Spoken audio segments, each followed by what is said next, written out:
Құрметті үкімет мүшелері және жиынға қатысушылар, Қазақстан өтпелі кезеңге аяқ басты. Біз ел тағдырына әсер ететін ауқымды өзгерістерді жүзеге асырып жатырмыз. Қызылордада өткен ұлттық құрылтай отырысында конституциялық реформаның маңызды тұстары туралы айтқанымды білесіздер. Қоғамда кеше ғана емес, жарты жылдан бері Конституцияға қатысты жан-жақты пікір алмасу жүріп жатыр. Барлық ұсынысты жүйелеп саралау үшін 130 адамнан тұратын Конституциялық комиссия құрылды. Бұл ауқымы жағынан да, кәсіби деңгейі тұрғысынан алып қарасақ та, еліміз үшін теңдесі жоқ комиссия. Осы жолы комиссия құрамында шетел мамандары жоқ. Жалпы былтыр қазан айынан бастап азаматтарға өз пікірін білдіруге толық мүмкіндік берілді.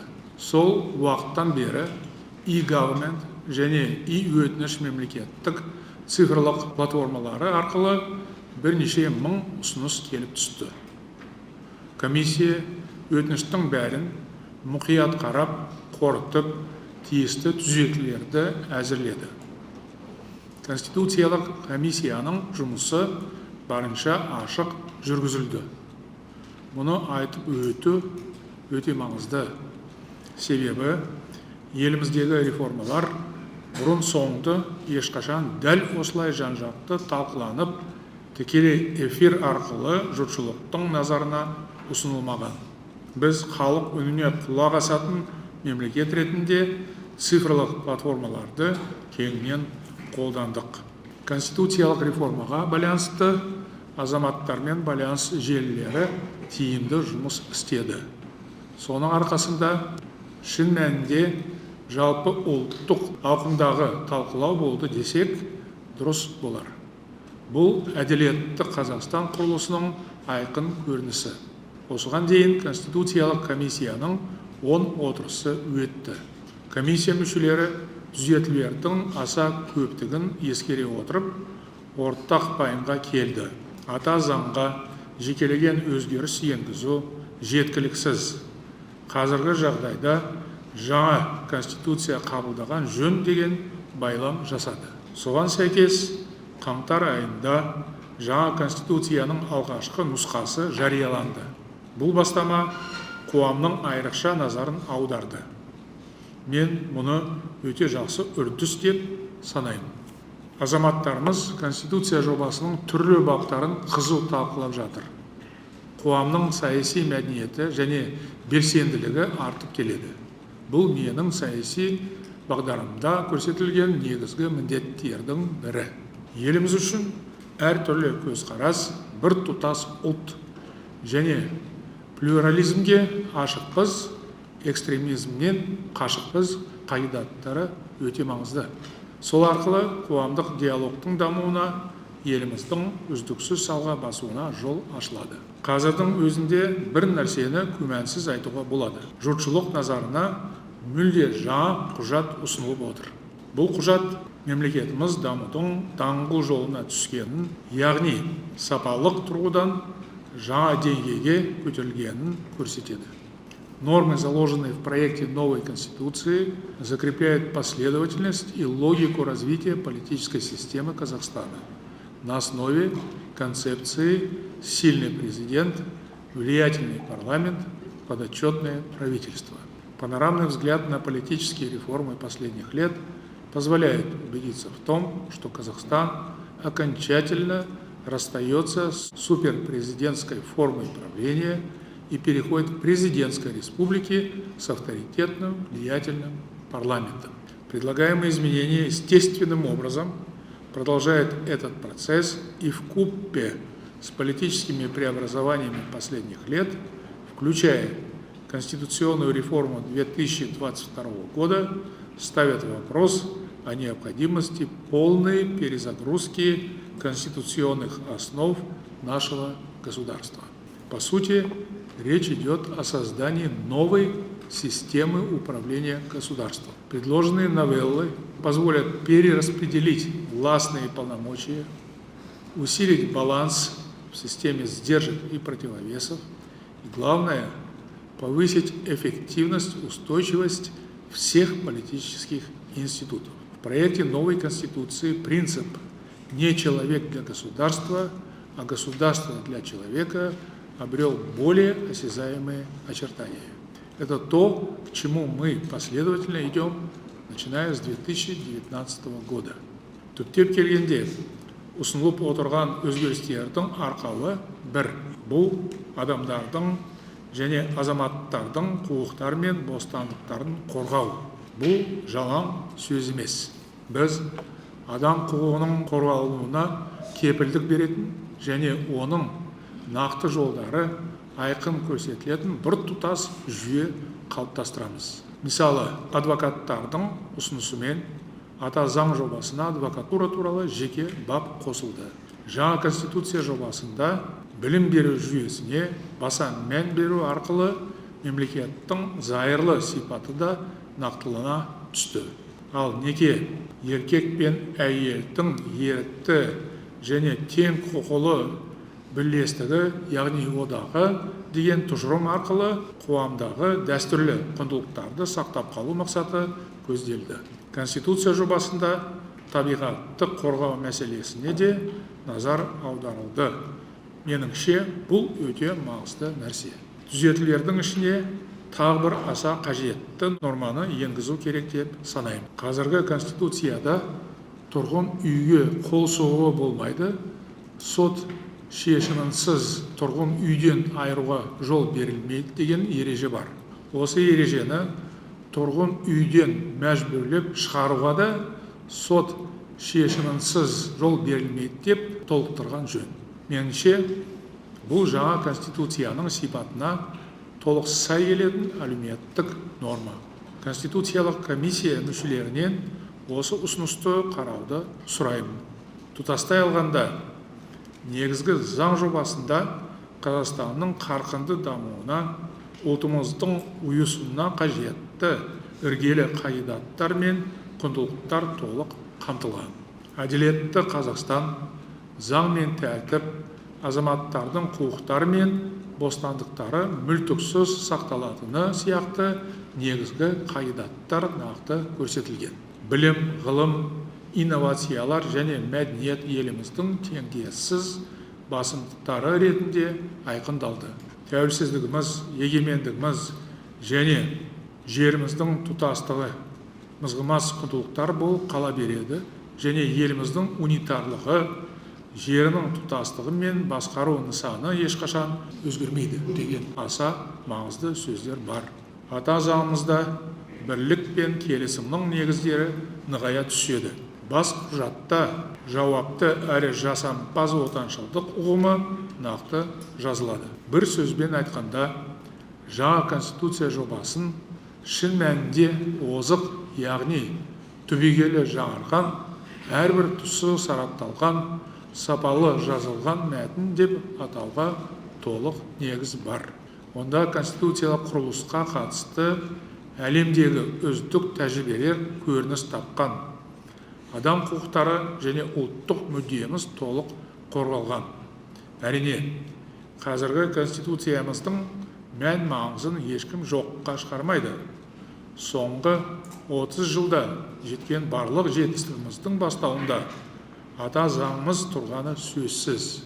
Бұл тұңғыш президент Нұрсұлтан Әбішұлы Назарбаевтың табанды еңбегінің арқасы. Дегенмен, бұл құжат еліміз енді ғана еңсесін тіктей бастаған кезде қабылданған ескерген жөн. Онда тәуелсіздіктің алғашқы кезеңіндегі қиын күндердің ізі бар. Солай болуы да заңды. Сол кезден бері еліміз адам танымастай өзгерді. Болашағымызға көбі күмәнмен қараса да, Қазақстан халықаралық беделі жоғары, мықты мемлекетке айналды. Қазір әлемдегі геосаяси, геоэкономикалық, технологиялық ахуал түбегейлі өзгеріп жатыр. Соңғы жылдары Қазақстанда көптеген өзгерісті бастан өткерді. Бұл өзгерістер ұлт санасына ықпал етті, тіпті зор сілкініс әкелді десек қате болмас. Сондықтан еліміздің мақсат міндеттерін құндылықтары мен қағидаттарын заман талабына сай конституциялық деңгейде жаңғырту айрықша маңызды. Жаңа конституцияның жобасы жекелеген түзетулер енгізілген жоба емес. Бұл өзгерістердің басты мақсаты жаңа тарихи дәуірде мемлекеттің негіздерін түбегейлі қайта құру, қоғамдық сананы жаңғырту. Жаңа конституцияның жобасына аса қажетті әрі озық нормалар енгізілген. Біз бәріміз бір ел болып, ырыс ынтымағымызды, береке бірлігімізді сақтай отырып, эволюциялық, яғни табиғи жолмен дамып келеміз. Бұл өте маңызды. Бұдан басқа жол жоқ. Жаңа конституция Қазақстанды тың қарқынмен өркендетуге, әр азаматтың әлеуетін арттыруға жол ашады деп сенемін. Қалай десек те, ата заңымызға қатысты түпкілікті шешім жалпы ұлттық референдумда қабылданады. Біздің басты мақсатымыз қазіргі күрделі кезеңде Қазақстанның әлеуметтік, экономикалық және халықаралық әлеуетін арттыру. Сарапшылар әлем экономикасының өсімі баяулап, халықаралық сауда қарқыны әлсірейді деген болжам жасалды. Дамушы елдерге салынатын жаһандық инвестиция көлемі азайып барады. Қаржы саласы тоқырауға ұшырауы мүмкін. Бүгінде көптеген ел өз нарығын қорғау шараларын күшейтіп жатыр. Мемлекеттер арасында өзара тарифтік шектеу қою үрдісі белең алды. Жаһандану үдерісі кері сипат ала бастады. Мұның бәрі әлемдегі геосаяси ахуалды өзгертіп жатыр.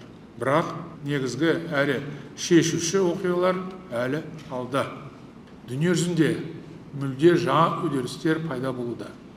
Мемлекеттің тұрақты даму үшін біз осы өзгерістерге экономикалық және саяси тұрғыдан бейімделуіміз қажет. Бұл аса маңызды міндеттің бірі. Бұрынғы тәсілдер қазір тиімсіз болып қалған көріп отырмыз. Озық мемлекеттер әлем экономикасын дамытудың жаңа үлгісін әзірлеуге кірісіп кетті. Бізде бұл үдерістен шет қалмамыз керек. Ұлт мүддесін қорғау үшін экономиканы нығайтуға және дамытуға арналған нақты жоспар болуға тиіс. Дүние жүзіндегі экономикалық ахуалға қарамастан, былтыр экономикамыз 6,5%-ға өсті. Біздің миссиямыз айқын. Экономикалық өсім жоғары сапаға ие болу керек. Яғни, ең алдымен халықтың әл-ауқатын арттырып, тұрмысын жасартуға тиіс. Басқаша айтсақ, ішкі жалпы өнім артқан сайын азаматтардың нақты табысы да көбею керек. Бұл үкіметтің алдында тұрған негізгі міндет.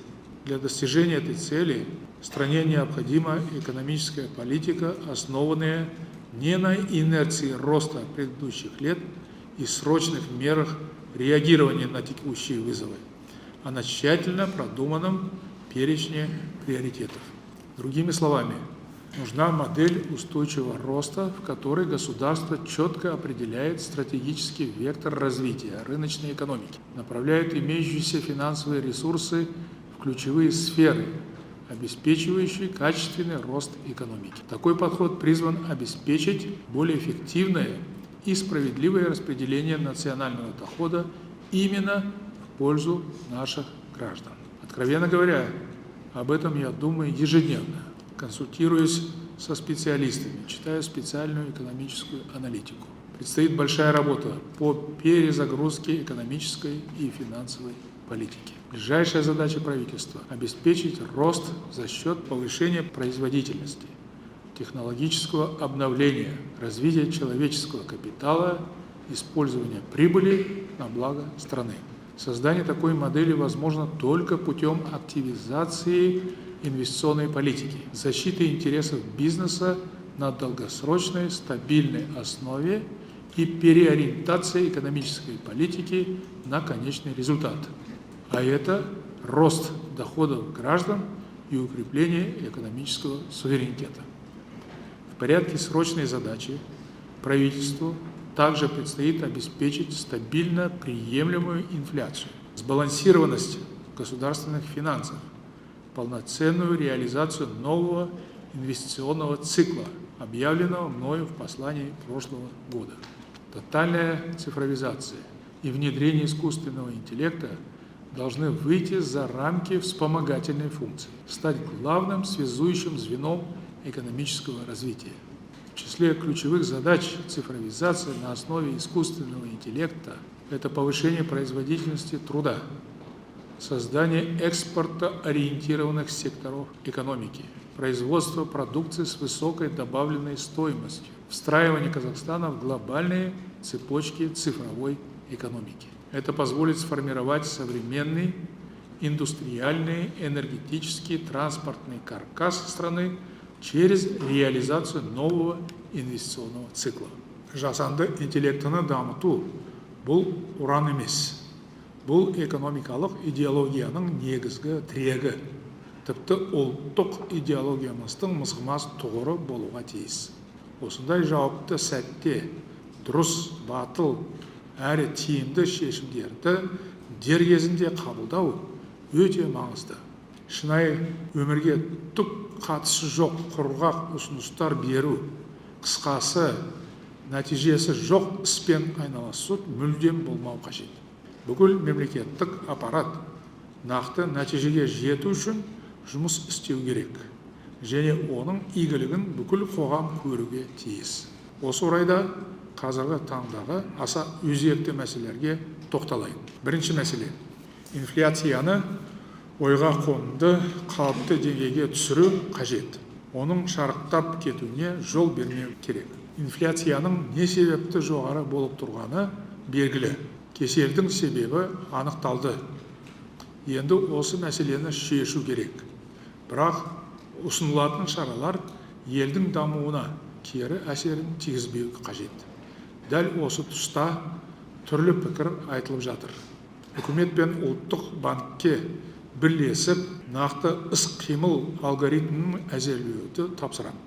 Осы маңызды жұмысқа барлық мекеме өкілдері мен сарапшылар қатысуға тиіс. Тағы да қайталап айтам, қолайсыз ахуалды шұғыл ретке келтіру қажет. Биылдан бастап 3 жыл қатарынан инфляцияны төмендету үшін нақты шаралар қабылдау керек. Бірлескен іс-қимыл бағдарламасын сапалы орындау айрықша маңызды. Мәселені шешудің орнына бос сөзді көбейтіп, қажетсіз жол карталарын әзірлеу, жауапкершіліктен қашу деген сөз. Алдын ала ескерту. Ондай жағдайда қатаң шара қолданылады.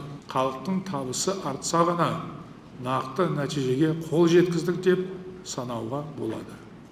Второе. Обеспечение эффективного внедрения нового налогового кодекса. Новая налогово-бюджетная политика должна приобрести сбалансированный характер, ориентироваться на устойчивое развитие экономики, рост благосостояния граждан. Последний особо важный момент. Налоговый кодекс, который начал действовать с этого года, призван создать стимулы для повышения прозрачности и дисциплины в экономике. Сейчас видны первые положительные результаты. По данным Министерства экономики, только за счет запуска нового налогового режима для самозанятых в легальное поле вышли более 180 тысяч новых налогоплательщиков. По оценкам правительства, в результате налоговой реформы в бюджет текущего года дополнительно поступит 4,4 триллиона тенге. Планы, конечно, обнадеживающие, но подчеркну, намеченные показатели не должны достигаться за счет неоправданного налогового нажима, необоснованного давления на бизнес.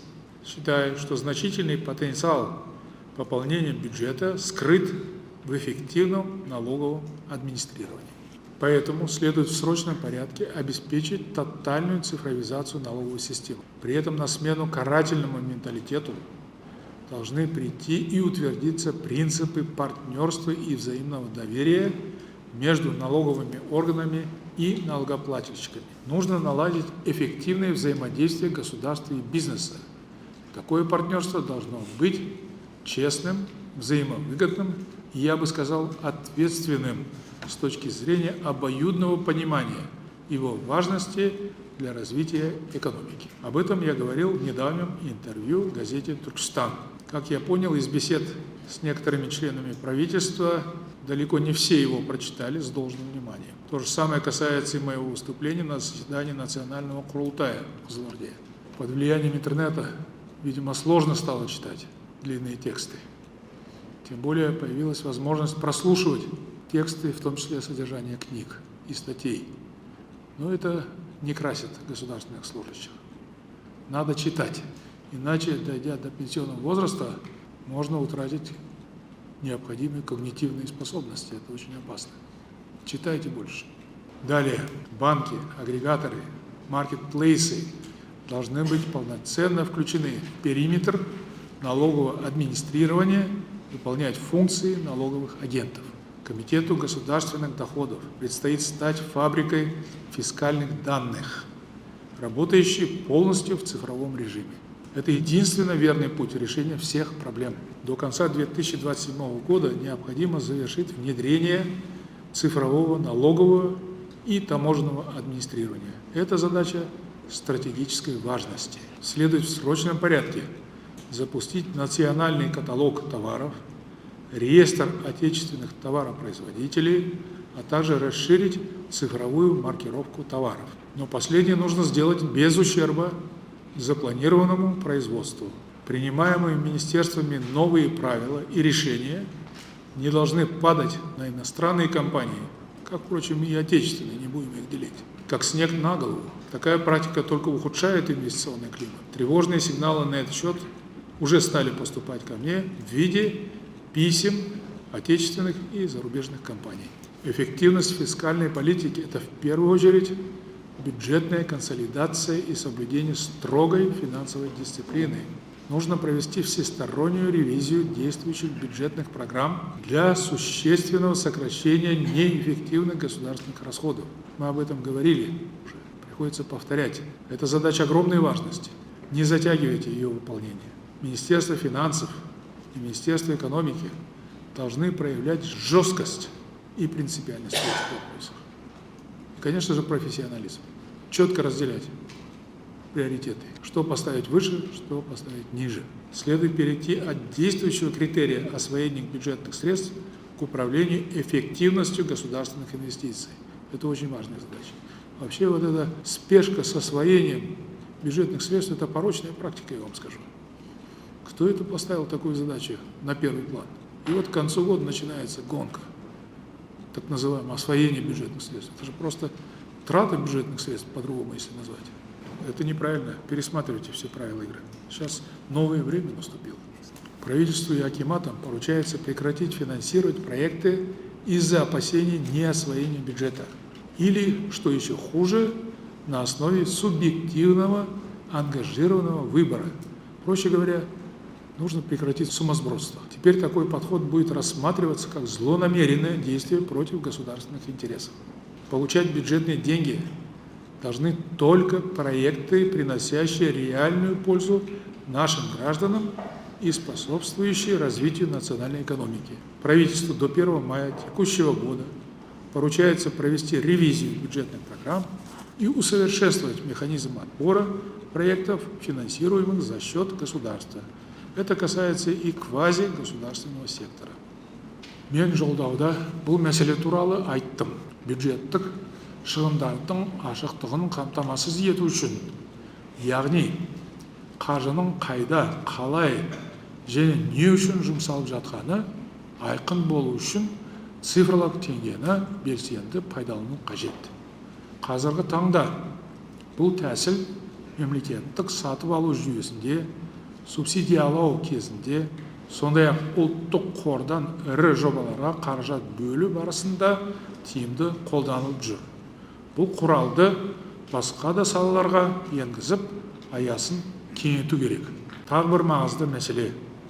Аймақтардағы бюджеттік жоспарлауды сапалы жүргізуге баса мән беру қажет.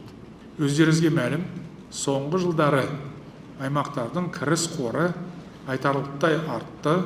Бір қатар салық пен төлем түрлері республикалық деңгейден аймаққа берілді. Это привело к многочисленным случаям возложения на местные бюджеты дополнительных расходов без достаточного финансового обеспечения. Такая практика исказила логику межбюджетных отношений и подорвала доверие к принимаемым решениям.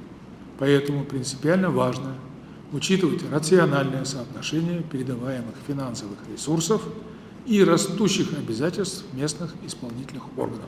Страна наша унитарная, единая, с одним центром управления. И работать надо с умом, как единая команда, четко видя цель – укрепление потенциала Казахстана, обеспечение достойной жизни наших граждан. В новом бюджетном кодексе межбюджетные отношения пересмотрены с точки зрения предсказуемости и ответственности на всех уровнях бюджета. Теперь же надо в режиме реального времени посмотреть, как эти нормы работают в регионах. Если действующие инструменты неэффективны, их нужно откорректировать. Здесь никаких сомнений не должно быть. Решения следует принимать быстро.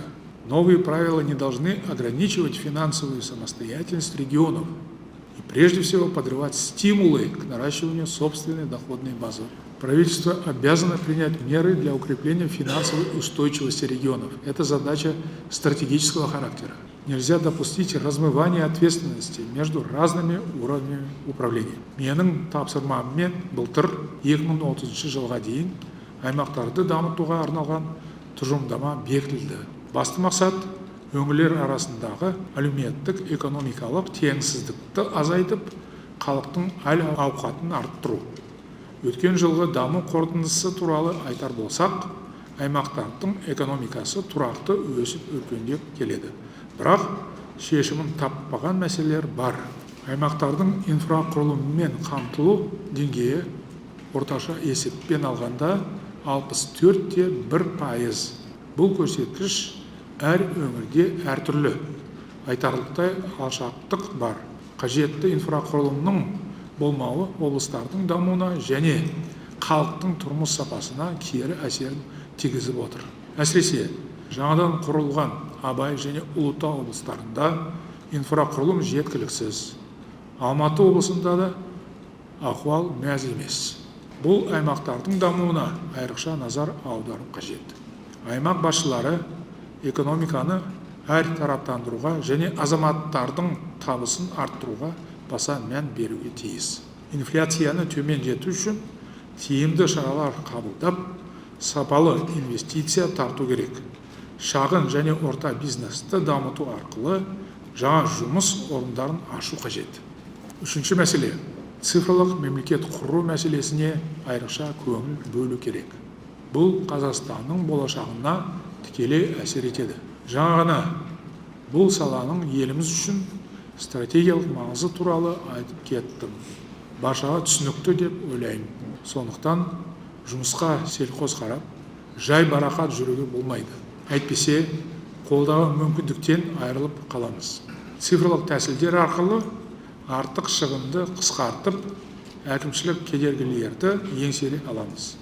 Басқару ісіндегі тиімсіз шешімдерді барынша азайтуға болады. Жасанды интеллектіні толыққанды енгізу бүкіл цифрландыру саясатының өзегі болуға тиіс. Жасанды интеллектіге негізделген аса маңызды цифрлық жобаларды жүзеге асыру мәселесін айрықша назарда ұстау керек. Үкімет мұндай жобаларды толық әрі уақытылы қаржыландыру үшін негізгі басымдықтарды нақты белгілеп алу қажет. Әйтпесе, ауқымды жоспардың бәрі қағаз жүзінде қалып қояды. Алдымызда айқын бағдар болмаса, қандай стратегиямен де мақсатқа жету оңай болмайды. В то же время бросается в глаза одна особенность. Члены правительства и акимы все недостатки в веренных им сферах и областях как бы списывают на цифровизацию, вернее сказать, на ее отсутствие. И говорят или пишут: с внедрением тотальной цифровизации указанные вами недостатки и упущения естественным образом будут устранены. Что сказать по этому поводу? Филигранная техника выстраивания защитных редутов. Тағы бір маңызды мәселе.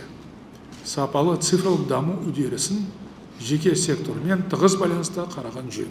Үкімет бизнес саласына цифрлық тәсілдерді белсенді түрде енгізуге мүмкіндік беретін арнайы қолдау шараларын әзірлеуге тиіс. цифровизация государственных услуг и интеграция государственных баз пока не дали существенного повышения качества управления государственными данными. Положительная тенденция все еще не набрала необходимые обороты. Важно внедрить единые стандарты и перейти к управлению данными как стратегическим ресурсом государства. Правительству совместно с Агентством по стратегическому планированию и реформам, Национальным банком поручается сформировать до конца текущего года целостную систему управления данными государства. Соңғы кезде мемлекеттік цифрлық жүйелердің жұмысынан ақау шығып жүр. Бұл қазіргі IT тәсілдердің технологиялық жағынан ескіргенін және басқару сапасының төмендігін көрсетеді. Мұндай олқылықтар мемлекеттің бизнес өкілдерімен және азаматтармен қарым-қатынасына кері әсерін тигізеді. Сондай-ақ тиімді цифрлық орта қалыптастыру жұмысын тежейді. Цифрлық өзгерістің бәрі кәсіптік платформасының негізінде жасалуға тиіс. Бүгін бұл мәселе бойынша біз талқыладық біраз. Правительству придется решить очень важную задачу перехода на единую цифровую платформу. Дело в том, что ранее все ведомства занимались цифровизацией автономно, без единого контроля, что привело, помимо технических проблем, к безрассудному расходованию государственных средств. На совещании в Генеральной прокуратуре представителям правительства была обнародована сумма средств, которая понадобится для объединения разрозненных систем. Сразу скажу, таких денег нет и не может быть просто. Как говорил один незабвенный чиновник-строитель, с деньгами построить объект может и дурак. А вот выполнить эту задачу без денег – это уже мастерство. Вот покажите мастерство. Правительство должно дать мне план работы без получения огромных денег из бюджета. Особого внимания требует обеспечение надежной защиты персональных данных, поскольку именно граждане сегодня оказываются наиболее уязвимым звеном цифровой трансформации. Масштабные утечки персональных данных, онлайн-мошенничество, применение искусственного интеллекта в преступных схемах – это новые реалии как за рубежом, так и в нашей стране. В Казахстане силами Агентства по финансовому мониторингу других правоохранительных органов реализуются конкретные меры по борьбе с киберпреступлениями и мошенничеством. Благодаря работе Национального антифрод-центра предотвращены мошеннические действия в отношении 90 тысяч наших граждан. Үкіметке тиісті мекемелермен бірге кибер қауіпсіздікті қамтамасыз ету және азаматтардың деректерін қорғау мәселесін кешенді түрде мұқият саралап қарауды тапсырамын. Бұдан бөлек, жақында ұлттық құрылтайда атап өткеніндей цифрлық дербес деректерді қорғау мәселесі конституциялық деңгейде бекітіліп, айқындалуы керек. Әлеуметтік саланы цифрландыру мәселесі де өте маңызды. Былтыр республикалық бюджеттің 40%-ға жуығы осы салаға бөлінді. Бірақ бұл қаражат қаншалықты тиімді жұмсалды деген орынды сұрақ туындайды. Сондықтан үкімет үй шаруашылықтарының әлеуметтік цифрлық профилін қалыптастыруға тиіс. Сонда әлеуметтік көмекте шын мәнінде көмекке мұқтаж адамдарға беріледі. Все формы поддержки от денежных выплат до ваучеров на питание, лекарства, жилье, образование следует предоставлять через социальный кошелек, интегрированный с банковской и платежной инфраструктурой. Үкімет әкімдіктермен бірге осы тәжірибені барлық жерде кеңінен қолдану керек. Сондай-ақ бұл тәсілді жыл соңына дейін тездетіп іске қосу қажет. По моим наблюдениям, правительство остыло к отечественному продукту мессенджеру Айту, я сегодня случайно задал вопрос. Его продвижение даже среди государственных служащих, по моим данным, остановилось. E-government, AI деп аталатын әмбебап жасанды интеллект көмекшісін, ассистенттің әзірлеу керек. Барлық азаматқа қол жетімді болатын осы жүйе біртіндеп халыққа қызмет көрсету орталықтарының орнын басады. Әлеуметтік қолдау шараларын басқаратын инфрақұрылымды, яғни бірыңғай цифрлық әлеуметтік қорғау платформасын нақты айқындап алу қажет. Как я отмечал на заседании Национального құрылтая, В сфере образования сохраняется ряд системных проблем. Они касаются как поддержки частных образовательных организаций, так и механизма финансирования государственных школ и вузов. Следует продолжить так называемую экономизацию сферы образования с фокусом на кардинальное повышение эффективности государственного финансирования на всех уровнях, от детских садов до университетов. Подготовка кадров не поспевает за темпами стремительного распространения искусственного интеллекта и новых технологий в реальном секторе экономики. Профессии трансформируются быстрее, чем учебные программы и стандарты. В этих условиях недостаточно просто увеличивать выпуск IT-специалистов или обучать общим цифровым навыкам. Казахстану нужны профессионалы в каждой отрасли, способные применять искусственный интеллект и повышать производительность на конкретных рабочих местах. Поручаю правительству совместно с ведущими компаниями создать Национальный центр трансформации профессий по модели КЧП. Управление этим центром следует передать консорциуму негосударственных компаний, поскольку бизнес быстрее адаптируется и лучше знает требования рынка. В свою очередь, задача государства – определить правила, обеспечить прозрачность, поддержать спрос и масштабирование решений. Что касается здравоохранения, то в этой отрасли действует более 30 разрозненных информационных систем.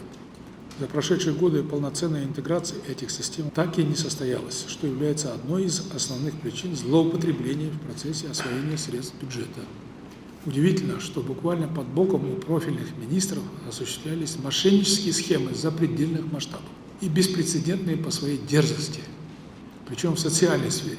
Генеральная прокуратура и другие уполномоченные ведомства обязаны вскрыть всю подноготную преступление, независимо от их давности и лиц, которые их покрывали. Буду лично контролировать процесс следствия.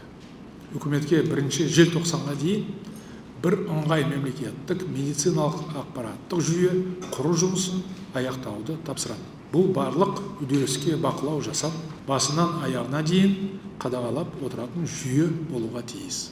Міндетті әлеуметтік медициналық сақтандыру жүйесінің де барынша ашық болуын қамтамасыз ету керек. Әлеуметтік медициналық сақтандыру қорында жалған құжат толтырып, деректерді бұрмалайтын қитұрқы жолдар бар екені анықталды. Мен ұлттық құрылтайдың отырысында осы мәселеге арнайы тоқталдым. Тағы да айтамын, бас прокуратура және тиісті құқық қорғау мекемелері барлық жымқыру әрекеттеріне қатысы бар адамдарды заң тұрғысынан жауапқа тарту қажет. Білім саласында да неше түрлі алаяқтық әрекеттер бар болып шықты. Заңды бұзған азаматтарды міндетті түрде жазаға тарту керек. Үкіметке жыл соңына дейін қордың жұмысын толық цифрландыруды тапсырамын. Сонда ғана жұмыс ашық жүргізіледі, ал қаржы тиімді жұмсалады. Басқа маңызды мәселе – электр қуаты тұрақты әрі жеткілікті көлемде өндірілмесе, жасанды интеллектіні енгізу және жаппай цифрландыруды жүзеге асыру мүмкін болмайтыны анық. Бұл мәселе жөнінде мен ұлттық құрылтай отырысында пікірімді анық айтып кеттім. Еліміз электр энергиясының ішкі тапшылығын жою үшін оны жыл сайын импорттауға мәжбүр.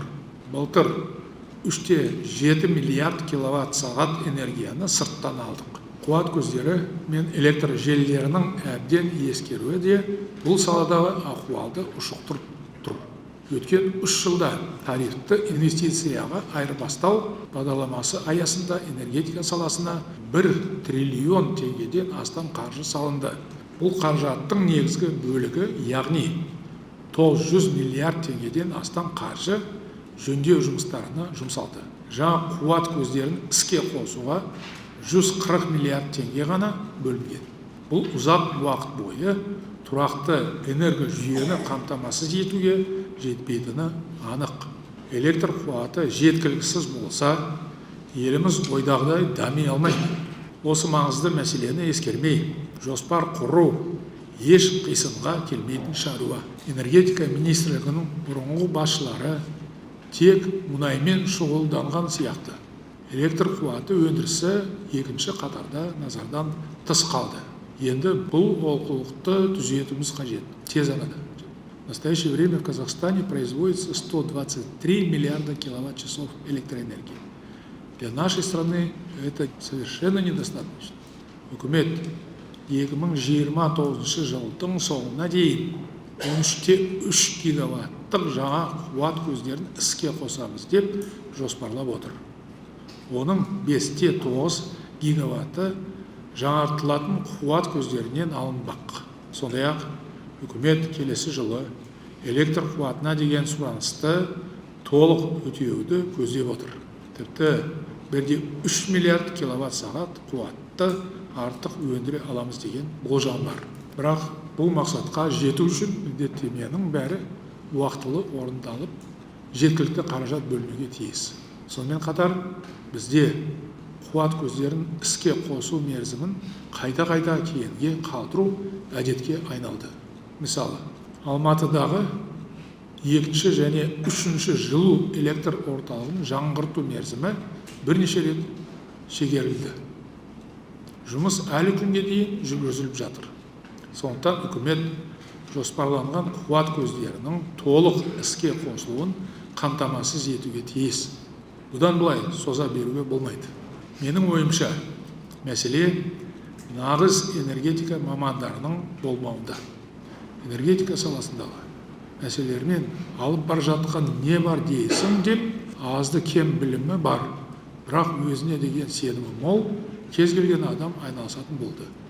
Мен ұлттық құрылтай отырысында үкіметке 2 айдың ішінде таза көмір өндірісі бойынша ұлттық жоба әзірлеуді тапсырдым. Осы бағытта Қытайдың тәжірибесін ерекше атап көрсетуге болады. Олар таза көмірден жалпы көлемі 55 гигаватт болатын 85 энергетикалық блок салу жұмысын бастап кетті. Бұл әлем бойынша көмірден алынатын энергия көздерінің 90% деген сөз. Бір сөзбен, көршілес ел шын мәнінде тиімді, яғни энергетикалық қауіпсіздік және экономикалық өсім тұрғысынан пайдалы шешім қабылдап отыр. ақш-та көмір игеру және оны пайдалану саясатына көшетін болды. Пристального внимания требует обеспечение надежного функционирования национальной электрической сети в целом. Правительству до конца 2027 года поручается завершить реализацию проектов по развитию электрической сети южной зоны и объединению энергосистемы западной зоны с единой национальной энергосистемой. В то же время без современных цифровых решений невозможно обеспечить рациональное использование электроэнергии и устойчивую работу энергосистемы. В энергетической отрасли необходимо безотлагательно внедрить онлайн-мониторинг с применением искусственного интеллекта. Төртінші мәселе, біз толыққанды жаңа инвестициялық кезеңді бастауымыз керек. Бұл стратегиялық маңызы бар міндет. Жалпы қазір елдегі инвестициялық ахуал жақсы деп айтуға болады. 2022 жылдан бері жинақталған тікелей инвестиция көлемі 84 миллиард доллардан асты. Негізгі капиталға салынған инвестиция шамамен 50%-ға артты. Бірақ былтыр елімізге тартылған тікелей инвестицияның көлемі өссе де, оның қарқыны әлде баяу болып тұр. Мемлекет жеке капитал рөлін өзіне алудан бас тарту қажет. Жеке капитал тартуға қолайлы жағдай жасау үшін біраз еңбектену қажет. Ал қаржыны қазынадан алып, оны инвестиция деп көрсете салу әлде қайда оңай. Ауырдың үстімен, жеңілдің астымен жүрмей, нарықтық экономика қағидаттарына бағыну қажет. Бізге жаңа әрі сапалы инвестиция тартуға арналған бір тұтас стратегия қажет. Бұл стратегияда ең алдымен жоғары технологиясы бар заманауи өндірістер ашуға басымдық берілуге тиіс. Осы тұрғыдан алғанда жеке бизнес айрықша рөл атқарады. Кәсіпкерлер экономикамызға сапалы инвестиция салу арқылы жұмыс орындарын ашады, жұрттың табысын арттыруға үлес қосады. Біз бәйтеректі инвестициялық холдинг ретінде қайта құрдық. Мұндай қадамның нақты себебі болды. Холдинг нарықтық экономикаға серпін беруде Бірақ бұл қадам жеке бастамаларды шектемеуге тиіс. Самұрық қазына қорында дәл осындай талап қойылады. У меня были серьезные беседы с руководителями национальных компаний и фонда Самұрық қазына. Нужно критически, по-современному пересмотреть структуру компаний, которые, на мой взгляд, перегружены избыточными управленческими кадрами, так называемыми левобережными людьми. Прямо сказать, они не загружены работой, порой изнывают от ничего делания. Наверное, по этой причине зависают в сети, даже участвуют в сомнительных дискуссиях. Прямо скажу, до добра это не доведет. Инфляция деңгейі тұрақталып, төмендегеннен кейін нарық қағидаттарын күшейту керек болады. Даму институттары бизнеспен және қаржы сектормен тиімді қатынас орнату қажет. Бұл қатынас бәсекелестікке емес, өзара серіктестікке негізделу керек. Елімізде инвесторлардың қызығушылығын арттыратын салалар көп. Осы салаларды дамыту үшін мемлекет пен бизнес арасында сындарлы ынтымақтастық болуға тиіс. Әсіресе сирек кездесетін металдар, мұнай-газ химиясы, цифрлық инфрақұрылым, жаңартылатын энергия көздері, көлік және агроөңдеу салаларына баса мән берген жөн.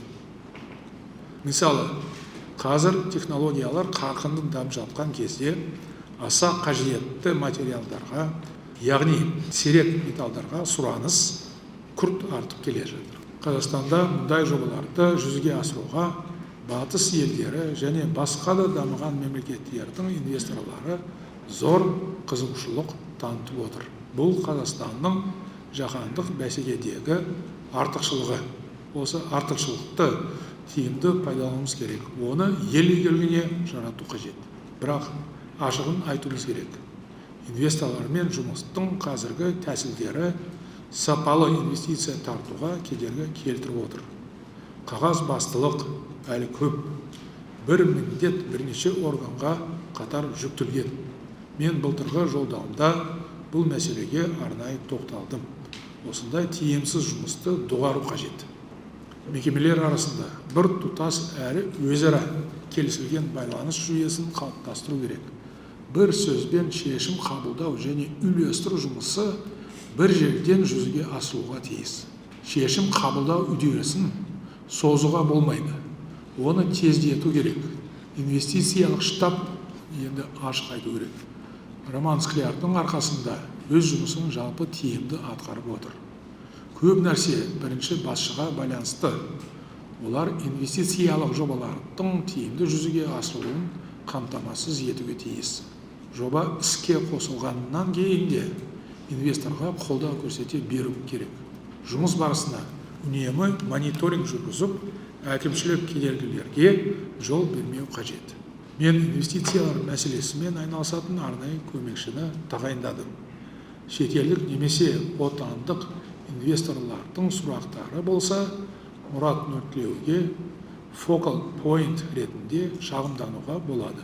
Что касается международных финансовых институтов, то за постоянную связь с ними будет отвечать председатель агентства по стратегическому планированию и реформам, советник президента Асет Ерғалиев. Инвестициялық жобаларды жүзеге асыруға мүмкіндік беретін маңызды тәсілдің бірі ұзақ мерзімге арналған оффтейк келісімшарттар жасау. Бірақ қазір елімізде мұндай келісімшарт жасаудың бірыңғай әрі түсінікті ережесі жоқ. Оның үстіне мемлекеттік органдар селқостық танытуда. Соның салдарынан стратегиялық маңызы бар бірқатар инвестициялық жоба іске аспай жатыр. Үкімет пен бәсекелестікті қорғау және дамыту агенттігіне осы мәселені шешу үшін тиімді шаралар қабылдауды тапсырамын. Мен жолдауда арнайы экономикалық аймақтардың әлеуетін толық пайдалану қажеттігі туралы айттым. Қытайда және Вьетнамда мұндай аймақтар экономиканың қозғаушы күші саналады. Біздің елдегі арнайы экономикалық аймақтардың тиімділігі әлі күнге дейін төмен. Бұл мекемелер экономиканың құрылымын өзгертуге қауқарсыз. Ширек ғасырға жуық уақыттан бері арнайы экономикалық аймақтардың ішкі жалпы өнімге қосқан үлесі 1%-дан сәл ғана асады. Оның 0,3% экспортқа, 0,9% шетел инвестициясына тиесілі. Арнайы экономикалық аймақтардың қазіргі жұмыс тәсілі мүлде жарамсыз деуге болады. Специальные экономические зоны должны стать полноценными платформами привлечения инвестиций, где применяются новые нормы, инструменты, принимаются сервисные решения с последующим масштабированием. Только на развитие нынешней инфраструктуры СЭЗ в течение 3 лет предлагается направить порядка 1 триллиона тенге заемных средств. Считаю, что без перестройки модели развития СЭЗ такие огромные финансовые вливания не решат накопившиеся системные вопросы. Түптеп келгенде, егер нақты нәтижеге жетем деген ниет болса, бұл мәселені Түркістан облысының бұрынғы әкімі Дархан Сатыбалды сияқты қолда бар қаржымен де шешуге болады. Астанада да жақсы тәжірибе бар. Үкімет 3 айдың ішінде арнайы экономикалық аймақтарды дамытудың жаңа үлгісін бекіту керек. Менің шетелге сапарларым және инвесторлармен кездесулерім барысында қол жеткізілген келісімдердің орындалуына баса мән беру қажет. Коммерциялық келісімдердің жалпы құны былтырдың өзінде шамамен 75 миллиард доллар болды. Жұмысты созбалаңға салу және қол қойылған келісімдерді орындамау деген мәселе болмауға тиіс. Бұл жұмысты орындауға президент әкімшілігі де жауапты. Ашығын айту керек, бізде мынадай жағымсыз үрдіс пайда болды. Жоғары басшылық деңгейіндегі келіссөздердің алдында өте белсенді жұмыс жүргізіледі, ал кейін тым-тырыс болып қалады. Мекемелер арасындағы бітпейтін өзара келісу әрекетін доғару керек. Үкімет мейлінше дербес болуды сұрады. Дербестік берілді. Енді іс жүзінде соны дұрыс қолдану керек. Қол қойылған әрбір құжат алдын ала сапалы түрде дайындалып, орындалу мерзімдері нақты айқындалу қажет. Жұмыстың нәтижесі үшін бірінші басшыларға жеке жауапкершілік жүктеледі.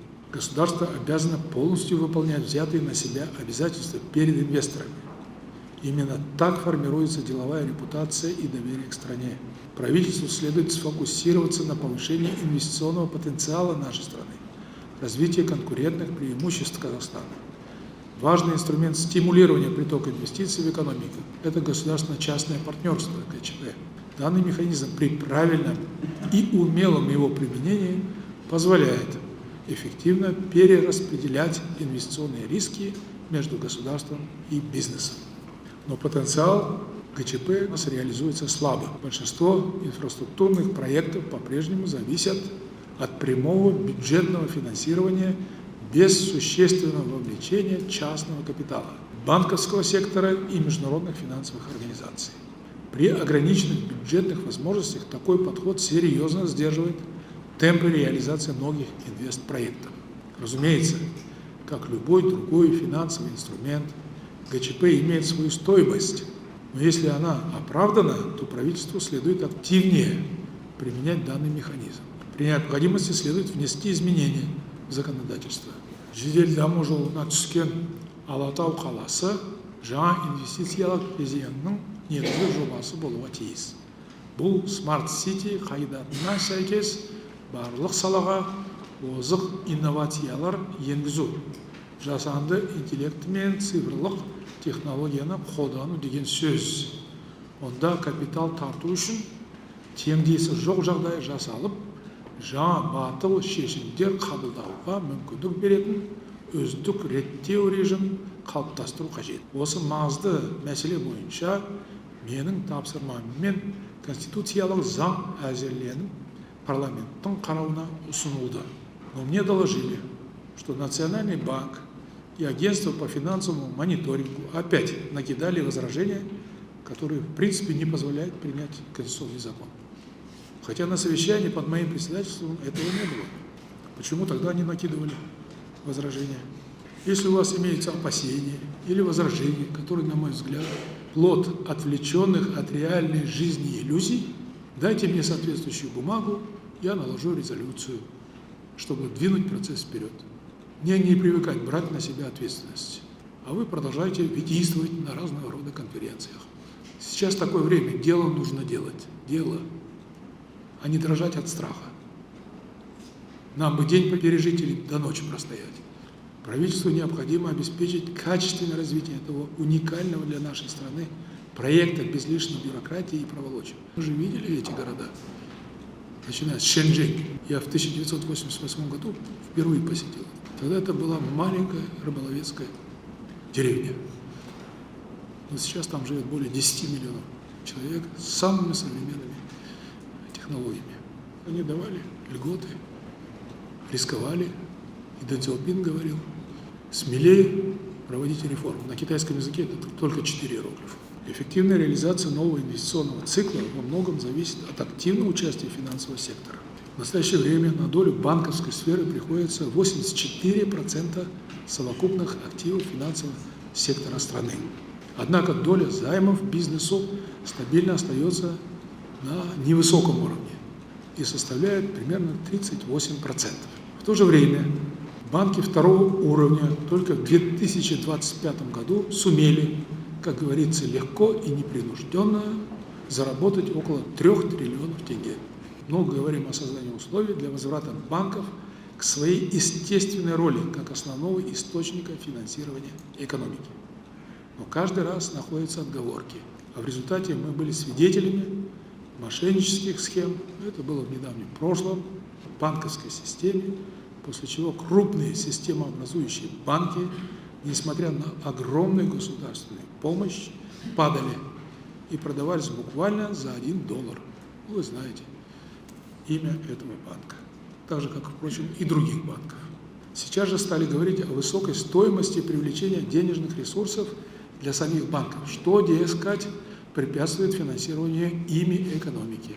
Очевидно, что единственный путь обеспечения доступного кредитования – это стабилизация и снижение инфляции, а затем и рыночных ставок. Здесь еще раз подчеркну важность системной, слаженной, высокопрофессиональной работы правительства и Национального банка. Строго следовать рекомендациям Международного валютного фонда, использовать ее терминологию, можно сказать, жонглировать ее терминологией, дело не хитрое, в принципе.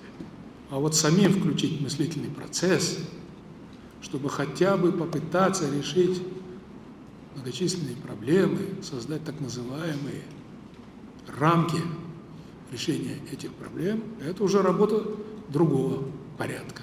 Источниками долгосрочного капитала в мире наряду с банками являются рынки страхования и ценных бумаг. Сектор страхования в нашей финансовой системе занимает незначительную долю, лишь 5%. С таким положением дел мириться нельзя. Речь идет о расширении линейки страховых продуктов с применением цифровых технологий, повышении их доступности. Рынок страхования следует рассматривать как важный институт формирования культуры солидарной ответственности государства, граждан и бизнеса за возможные риски. Этот подход потребует расширения видов обязательного страхования по примеру развитых стран. Наращивание долгосрочного фондирования со стороны банков и страховых компаний придаст новый импульс развитию рынка ценных бумаг. Развитый рынок ценных бумаг – это важный показатель макроэкономической стабильности. Его масштаб и глубина напрямую отражают уровень доверия инвесторов. Агентству по регулированию и развитию финансового рынка и Национальному банку поручается до 1 сентября текущего года разработать программы развития страхового и фондового рынков до 2030 года. Для их эффективной реализации считаю необходимым принять новый закон о страховании и рынке ценных бумаг. Бесінші мәселе, жаңа инвестициялар ең алдымен еліміздегі заманауи өнеркәсіптің негізін қалыптастыруға бағытталу керек. Бұл салада біраз жетістікке жеттік. Былтыр өңдеу өнеркәсібі тұрақты дамып 6,4% өсті. Бірақ өңделген тауар экспорты 2,7% төмендеді. Бұған жалпы экспорттың 4,2% азайғаны да әсер етті. Өнеркәсіп саясатының басты кемшіліктері дәл осы тұста анық байқалды. Бұл салада шикізат өндірушілердің үлесі әлі де басым. Бірақ бұл оларға кедергі жасауға болады деген сөз емес. Керісінше, оларға көмегімізді әлдеқайда күшейтуіміз қажет. Сонымен қатар, өңдеу өнеркәсібіне баса назар аудару керек. Өңдеу өнеркәсібіндегі өнімнің 40%-дан астамы металлургияға тиесілі. Ал металлургия секторында экспортқа шығарылатын тауардың жартысынан көбі төмен деңгейде өңделген өнімдер. Соның салдарынан шикізатты сыртқа шығарамыз да, одан жасалған дайын өнімді басқа елдерден сатып аламыз. Парадокс. Мұндай тәжірибені доғару керек.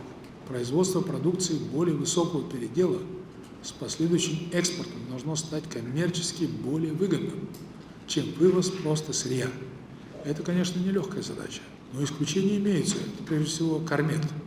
Там набирают силу позитивные производственные и социальные процессы, хотя не без трудностей. В данном вопросе нельзя допустить перегибов, которые могут негативно отразиться на развитии отрасли. Политика правительства должна быть разумной, рациональной. Еліміздің импортқа тәуелділігі туралы айтқанда, мұнай саласындағы күрделі ахуалға тоқталмай кетуге болмайды. Қазақстанда жылына шамамен 100 миллион тонна мұнай өндіріледі. Бірақ елімізде соның тек 18 миллион тоннасы ғана қайта өңделеді. Соның салдарынан біз мұнай өндіруші ел болсақ та, жыл өткен сайын дизель отыны бойынша тапшылық пайда болып жатыр. Авиациялық керосин бойынша да импортқа тәуелді болып отырмыз.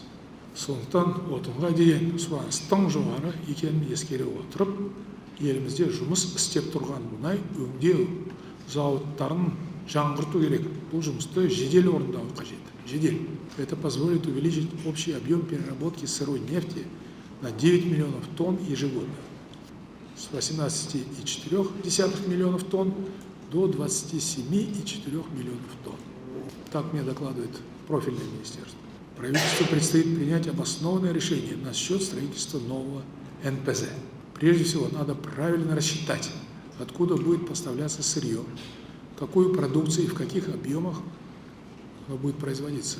Для реализации проекта, если это произойдет, конечно, понадобится привлечь частных инвесторов. Сегодня строить такие проекты исключительно за государственные деньги крайне нерационально. Но надо еще подумать насчет строительства нового НПЗ. По-моему, надо более тщательный подсчет произвести. Қажетті жағдай болса да, осы кезге дейін елімізде мұнай-газ химиясы саласы өз алдына жеке сала болып қалыптасқан жоқ. Менің тапсырмаммен полиэтилен, бутаден, карбамид және басқа да өнімдер шығарып, осы саланы жаңа деңгейге көтеретін бірқатар жобалар іске қосылды. Үкімет бұл жобаларды уақытылы аяқтауға тиіс.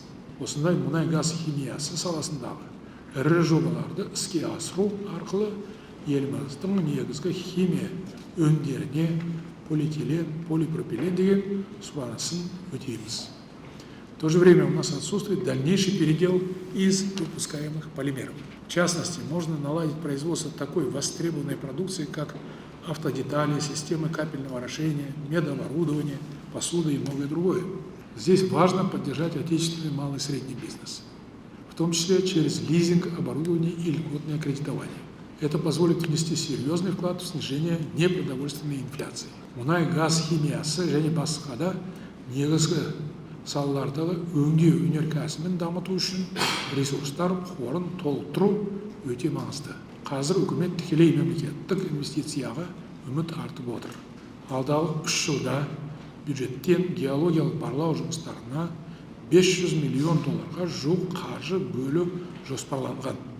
Бұл өткен 30 жылда жұмсалған қаражатпен тең. Бұл әрине дұрыс, бірақ бәрібір жеткіліксіз. Геология саласын дамытуға жеке капитал тарту үкіметтің аса маңызды міндеті болып қала береді. Онсыз геологиялық барлау жұмыстары әрдайым қазынадан бөлінетін қаржыға тәуелді бюджеттік жоба болып қалуы мүмкін. Шикізатты терең өңдеу ауыл шаруашылығына да қатысты өте өзекті мәселе. Агроөнеркәсіп кешенін қолдау шаралары қордаланған мәселелерді шешу үшін емес, тек осы саладағы жалпы өнімді арттыру үшін қабылданып жатыр деуге болады. Соның салдарынан әлі күнге дейін азық-түлік импортына тәуелді болып отырмыз. Баға да өсуде. Парадокс. Атқарушы билік бұған тосқауыл қою үшін негізінен әкімшілік шараларға жүгінеді. Үкімет осыған дейін әлеуметтік маңызы бар азық-түлік бағасын тікелей реттеуден бас тартатыны туралы айтты.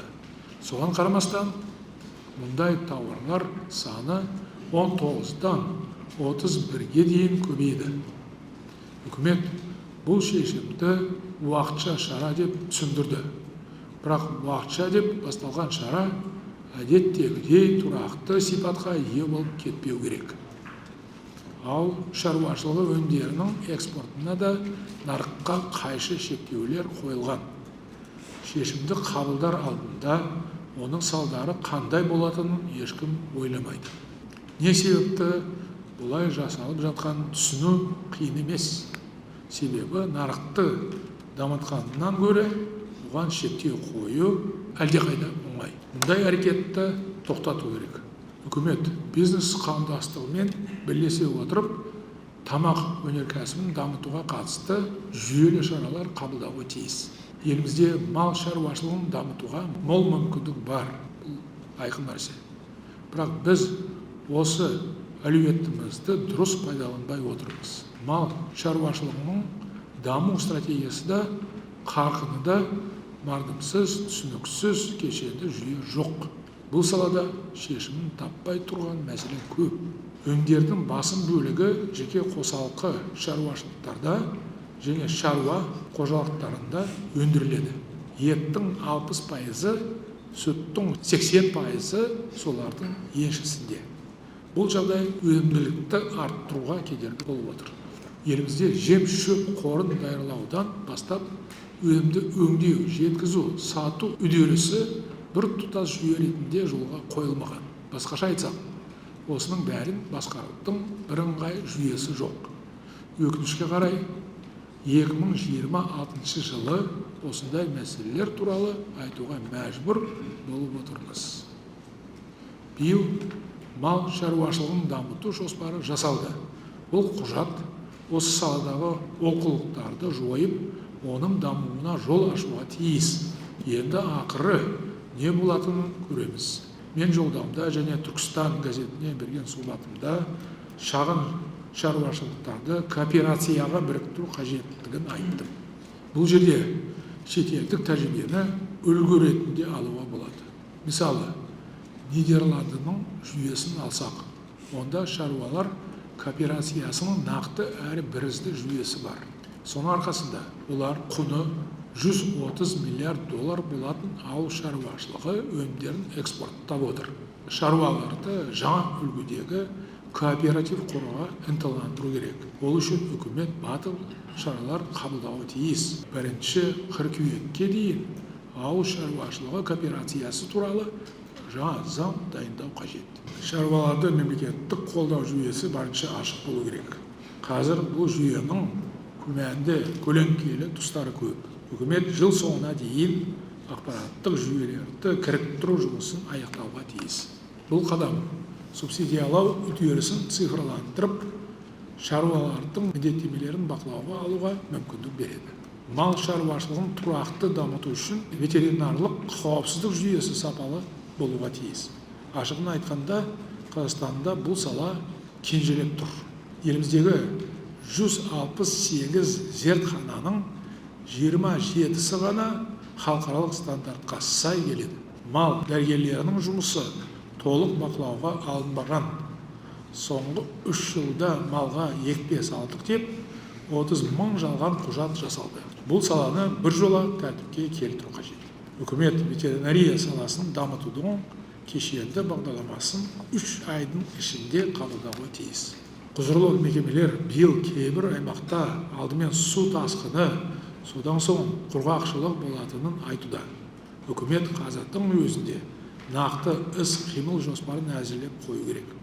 Тағы да айтарым, табиғи апаттарды болжау үшін цифрлық тәсілдерді пайдаланбасақ, жұмыстың бәрі босқа кетеді. Бізде қажетті технологияның бәрін пайдалануға мүмкіндік бар. Тек соның барлығы қаншалықты жауапты әрі жүйелі түрде қолданылады деген сұрақ туады. Мәселе сонда. Егіс алқаптары мен инфрақұрылымды қорғауға қажетті шаралар алдын ала қабылдану қажет.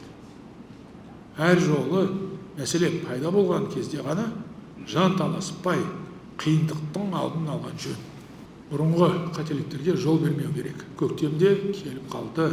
Үкімет әкімдіктермен бірге су тасқынына қарсы шараларды сапалы жүзеге асыруға тиіс. 6-шы мәселе. Цифрлық технологиялар мен жасанды интеллектіні кеңінен қолдану кәсіпкерлікті қарқынды дамытуға зор мүмкіндік береді. Жалпы ішкі өнімнің 40%-ға негізгі капиталға салынған инвестицияның 70%-ға жуығы шағын және орта бизнес саласына тиесілі. Бұл кейінгі жылдары жүргізілген жүйелі жұмыстың нәтижесі. Дегенмен, қазір табысқа риза болып отыратын заман емес. Елімізде азаматтардың бизнеспен жаппай айналысуына мән беріліп, оған барынша жағдай жасалып жатыр. Бірақ мұндай шара бүгінгі таңда аздық етеді. Үкімет кәсіпкерлікті дамыту ісінде енді ең алдымен сапаға айрықша көңіл бөлу керек. Мемлекеттік көмекті бизнестің технологиялық деңгейіне және санатына қарай саралап беру қажет. Шағын бизнесті қолдау шаралары нақты әрі тиімді болуға тиіс. Кәсіпкерлерді күнкөріс режимінен шығып тұрақты даму жолына түсуге ынталандыру маңызды. Шикізаттық емес сектордағы даму әлеуеті жоғары. Орта бизнесті қолдау шаралары дайын өнім сататын нарық ауқымын кеңейтуге ықпал ету қажет. Үкімет атамекен кәсіпкерлер палатасымен бірлесіп, шағын және орта бизнесті қолдау саясатын түбегейлі өзгерту туралы ұсыныс әзірлеу керек. Ұсыныстар 1 сәуірге дейін енгізілуге тиіс. Әрбір кәсіпкер смартфон арқылы тікелей қолдана алатын бір тұтас цифрлық экожүйе жасалу қажет. Қазіргі реттеу шаралары кәсіпкерлерге әкімшілік кедергі туғызады, материалдық шығын келтіреді.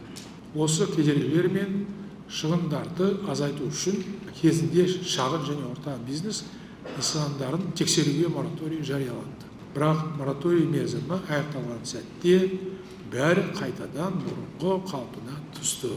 Мысалы, 2020 жылы 70 мың тексеру жасалса, былтыр бұл көрсеткіш 92 мыңға дейін артқан. Тіпті оның 85%-ы жоспардан тыс жүргізілген. Шаш ал десе, бас алатын мұндай әрекетті доғару керек. Мұндай тексерулердің орнына медициналық қорды немесе жекеменшік мектептерді әлеуметтік жеңілдіктер беру жүйесін тексеру керек еді. Ключевой задачей нового этапа регуляторной реформы должен стать полноценный переход к цифровой модели с использованием блокчейна и искусственного интеллекта. В основе должен лежать принцип так называемых регуляторных желтых страниц, Yellow Pages. Агентству по стратегическому планированию и реформам следует завершить эту работу до конца текущего года. Енді экономиканы ырықтандыру шаралары туралы жарлықты орындау мәселесіне арнайы тоқталып келеді.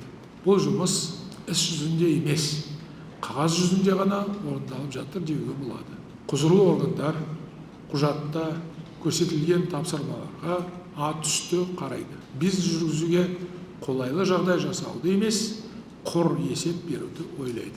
Соның салдарынан жарлықта айқындалған басты міндеттер толығымен орындалған жоқ. Мысал ретінде мемлекеттік активтерді жекешелендіру үдерісін алып қарайық. Үкімет жеке меншікке өтуге тиіс 473 кәсіпорынның тізімін былтыр қазан айында бекітті. Бірақ активтерді саудаға шығармақ түгілі, оның сатуға дайындық шараларының өзі әлі басталған жоқ. Мемлекеттік мүлік туралы жаңа заң да қабылданбады. Қандай кедергі пайда болды? Мемлекеттік органдар неліктен өз активтерінен айырылғысы келмейді деген сұрақтар болуы мүмкін. Нақты себептер бар шығар, бірақ олар туралы бейхабармын, шын айтқанда. Маған тиісті мағлұмат я болмаса ақпарат түскен жоқ. Себебі бұл активтер мемлекет бюджеті есебінен қамтамасыз етіледі. Яғни оған қазынадан қомақты қаражат жұмсалып жатыр. Бұл жағдай жеке кәсіпкерліктің дамуына кедергі келтіріп, бәсекелестікті тежейтінін ұмытпауымыз қажет. Үкімет жарлықты орындауға қатысты ұстанымдарды бір айдың ішінде қайта қарауға тиіс. Басты мақсат бизнеске шын мәнінде қолайлы жағдай жасайтын нақты шаралар қабылдау. Жетінші мәселе. Жаңа экономикалық үлгіге көшу барысында көлік логистикасын дамытуға жете мән беру қажет. Бұл аса маңызды стратегиялық міндет. Қазақстанның Евразия ұйымындағы бірегей орны тиімді пайдаланбасақ, бұл халқымыз кешірмейтін стратегиялық олқылық болуы мүмкін. Сондықтан бұл міндеттің мән мағынасы ерекше. Көлік тасымал саласы өнеркәсіп және инвестиция саясатымен бірге бір тұтас жүйе ретінде қаралу керек. Осы кезге дейін инфрақұрылымдық рөлі басым болған транзиттік саласы енді экономикалық сипатқа ие болады. Жаһандық бәсеке күшейіп тұрған қазіргі заманда бұл өте маңызды қадам. Қазір еліміздегі тауардың 60% темір жолымен тасымалданады. Сондықтан темір жол желілерін барынша дамыту айрықша маңызды міндет. Бүгінде бір қатар ірі инфрақұрылым жобасының құрылысы аяқталды. Темір жол арқылы жүк тасымалдау мүмкіндігі едәуір жақсарып, темір жолдың жалпы жағдайы тұрақталды. Десек те, еліміздің темір жол транзиті саласындағы әлеуетін толығымен пайдалануымыз қажет. Алайда бұл маңызды мәселе бойынша анық айқын стратегия әлі жоқ сияқты. Тозығы жеткен темір жол инфрақұрылымы әлі көп. Кейбір жерлердегі ахуал тіпті күрделі деуге болады. Биыл Мойынды, Қызылжар, Дарбаза, Мақтаарал бағытындағы жаңа темір жол желілерін іске қосу керек. Сондай-ақ Алтынкөл, Жетіген және Бейне Маңғыстау темір жолын жаңғырту жұмыстарын аяқтау қажет. Бақты Аягөз желісін уақытылы пайдалануға беру керек. Аталған мәселелер туралы жиі айтатын болдық, енді нақты нәтижеге куә болайық. Жұмыстың қарқынын бәсеңдетуге болмайды. Үкімет биыл транзиттік тасымал көлемін шамамен 65%-ға, яғни 55 миллион тоннаға дейін көбейтеміз деген ауқымды міндет қойып отыр. Ал Қазақстан темір жолы компаниясының басшысы өз ақпаратында бұл жоспарға күмән келтіріп отыр. Мәселе бізде емес, іргелес мемлекеттердің жоспарлары мен мүмкіндіктерінде. Енді анықтау қажет бұл мәселе. Осыған орай Самұрық Қазына қоры мен Қазақстан темір жолы компаниясы қажетті шараның бәрін қабылдауы тиіс. Соның ішінде цифрлық жаңғырту, яғни трансформация жұмыстарын аяқтау қажет. Жүк тасымалдаушылардың бәріне ашық және бірдей қолдау көрсетілуге тиіс. Ол үшін ұлттық оператордың жүк вагондарын беру жұмысын толық цифрландырып, ретке келтіру керек. Темір жол саласындағы тариф саясатын реформалау кезек күттірмейтін міндет. Бірінші қыркүйекке дейін жаңа тариф саясатының тұжырымдамасына қатысты түпкілікті шешім қабылдануға тиіс. Тариф саясаты бұл аса маңызды тақырып. Көлік стратегиямыздың өзегі саналатын мәселе. Үкімет темір жолмен қатар автокөлік тасымалын дамытуға қатысты ірі жобаларды да жүзеге асыру барысын қатаң бақылауға алу қажет. Мен Қарағанды, Жезқазған, орталық Батыс, Ақтөбе, Ұлғайсын бағытындағы жолдың және Қызылорда, Сарыағаш, Рудный қалаларының сыртындағы айналма жолдың құрылысы туралы айтып отырмын.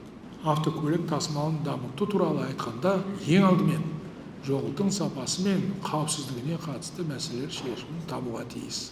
Жаңа жылға дейін жасанды интеллектіні пайдалана отырып, автокөлік қозғалысын реттейтін цифрлық платформаны іске қосу керек. Біз жүк және жолаушылар транзиттін барынша тиімді ету үшін шекарадағы өткізу бекеттерін жаппай жаңғырта бастадық. Былтыр 9 бекет іске қосылды. Келесі жылдың соңына дейін тағы 33 бекет толық жаңғыртылады.